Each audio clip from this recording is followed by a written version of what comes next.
Balita naman sa Central Luzon, tinalikuran na ng isang miyembro ng Communist Terrorist Group ang kanyang kinabibilangan at kusang nagbalik loob sa pamahalaan ng Tarlac. Tinutukan niya ni Patrolwoman Digna Jane Tenorio Malubay.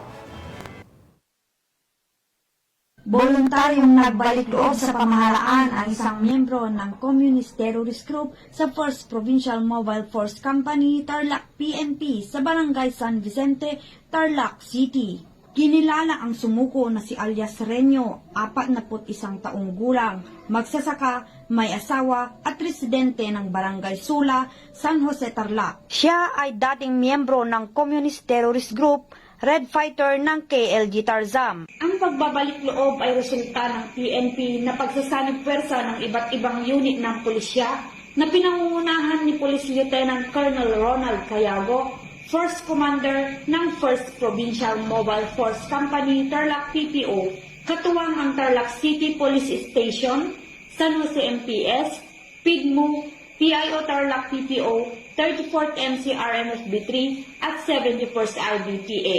Samantala, kasabay ng pagbabalik loob nito ay sinuko din niya ang isang unit ng homemade caliber 45, 40mm high explosive at 18 inches detonating cord. Ang nagbalik loob at mga isinukong kagamitan ay kasalukuyang nasa pangangalaga ng 1st Provincial Mobile Force Company Tarlac PPO para sa dokumentasyon at tamang disposisyon.